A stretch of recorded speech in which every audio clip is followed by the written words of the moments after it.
ഈ അടുത്ത 2-3 ആഴ്ച മുമ്പ് ഞാൻ ചൈനയിലൂടെ ഒരു സന്ദർശനം നടത്തി. ചൈനയിൽ ഗോൺചോ എന്ന് പറയുന്ന ഒരു പട്ടണത്തിൽ ഞാൻ അവിടെ ചെന്ന് അറിഞ്ഞ്, അവിടെ നിന്ന് അധിക ദൂരത്തിലല്ല, മക്കാവു, നിങ്ങൾ കേട്ടിട്ടുണ്ടാവും, മക്കാവു എന്നൊരു പട്ടണമുണ്ട് ചൈനയിൽ. ചൈനയുടെ ഭാഗമാണ്, പക്ഷേ ഒരു സ്വതന്ത്ര പ്രൊവിൻസാണ്. ലോകത്തെ ഏറ്റവും വലിയ കാസിനോകളുള്ള, ചൂതാട്ട കേന്ദ്രങ്ങളുള്ള എന്റർടൈൻമെന്റ് സിറ്റിയാണ് ശരിക്കും. അതൊരു കാലത്ത് പോർച്ചുഗലിന്റെ ഭാഗമായിരുന്നു. അടുത്ത കാലത്താണ് അതിനെ ചൈനയുടെ ഭാഗമാക്കി കൂട്ടിച്ചേർത്തത്. എന്നാൽ പൂർണ്ണമായും ചൈനയുടെ ഒരു ഭാഗം പോലെ അവിടുത്തെ സിസ്റ്റത്തിലേക്ക് ലയിച്ചിട്ടില്ല. ഒരു സ്വതന്ത്ര പരമാധികാര പ്രദേശം പോലെ അത് പ്രവർത്തിക്കുകയാണ്. അതുകൊണ്ടാണ് ഒരു പാശ്ചാത്യ സംസ്കാരവും കാസിനോകളും എന്റർടൈൻമെന്റും മാത്രമുള്ള ഒരു പട്ടണമായിട്ടാണ് നിലനിൽക്കുന്നത്. അപ്പോൾ അവിടെ നിന്നൊരു മലയാളി ഗോൺചോയിൽ എന്നോടൊപ്പം ഉണ്ടായിരുന്ന ഒരു മലയാളിയെ വിളിച്ചിട്ട് പറഞ്ഞു, ഇങ്ങനെ ഒരാളവിടെ വന്നതായിരുന്നു, എനിക്ക് അദ്ദേഹത്തെ ഒന്ന് കാണണം, നാളെ വൈകിട്ട് അവിടെ വന്നാൽ നമുക്ക് ഒന്നിച്ചൊരു ഡിന്നർ കഴിക്കാൻ പറ്റുമോ? ഞാൻ പറഞ്ഞു, വൈകിട്ട് ഞാൻ ഫ്രീ ആണ്, രാത്രി ഫ്രീ ആണ്, നമുക്ക് കൂടാം. അങ്ങനെ ഞങ്ങൾ അവിടുത്തെ ഒരു പേൾ നദിയുടെ തീരത്തെ മനോഹരമായ ഒരു സീ ഫുഡ് റെസ്റ്റോറൻറ്റിൽ കാത്തിരിക്കുമ്പോൾ അദ്ദേഹം വരുന്നു. അദ്ദേഹം വന്നു. അദ്ദേഹത്തെ ഈ മറ്റേ സുഹൃത്ത് പരിചയപ്പെടുത്തി. അദ്ദേഹം ചാലക്കുടിക്കാരനാണ്. അദ്ദേഹം ഈ മക്കാവു നഗരത്തിലെ ഒരു കാസിനോ ഉൾപ്പെടുന്ന വലിയൊരു 7 സ്റ്റാർ എന്ന് വേണേൽ പറയാവുന്ന ഒരു ഹോട്ടലിലെ ഷെഫാണ്. ഷെഫ് എന്ന് പറഞ്ഞാൽ ആരാണ്? പാചകം. അപ്പൊ ഞാൻ ഒരു ഷെഫിനെ പരിചയപ്പെടുന്ന ഒരു കൗതുകത്തോടെയാണ് അദ്ദേഹത്തെ പരിചയപ്പെട്ടത്.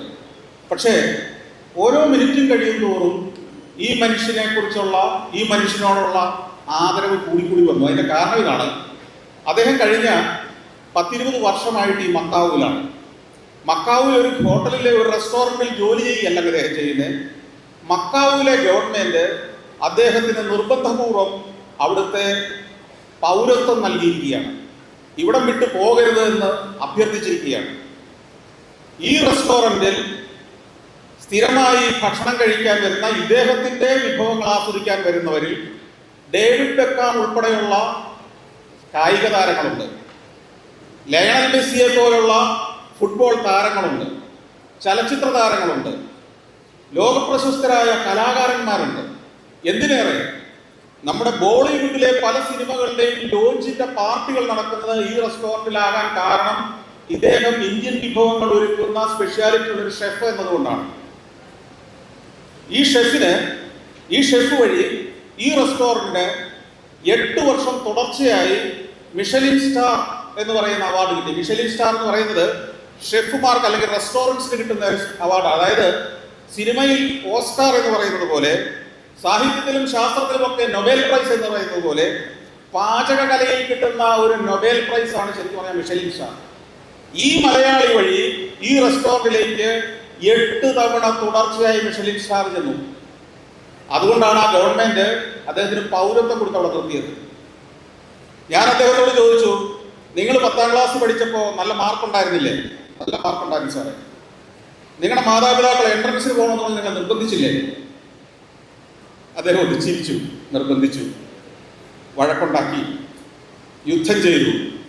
അദ്ദേഹത്തിന് ഇഷ്ടമുള്ള മേഖല തിരഞ്ഞെടുത്തു. അദ്ദേഹം ഏതെങ്കിലും ഒരു പഞ്ചായത്തിലെ പ്രാഥമികാരോഗ്യ കേന്ദ്രത്തിലെ ഡോക്ടറായിരിക്കേണ്ടതിന് പകരം ഇന്ന് 8 മിഷലിൻ സ്റ്റാർ അവാർഡുകൾ വാങ്ങിയ അദ്ദേഹം ആവശ്യപ്പെടുന്ന എന്തും അങ്ങോട്ട് കൊടുക്കാൻ തയ്യാറായ ഒരു രാഷ്ട്രം, ഒരു സ്റ്റേറ്റ് തന്നെ കരുതിക്കുന്ന ഒരു ഷെഫായി, ആദരിക്കപ്പെടുന്ന ഷെഫായി മാറി.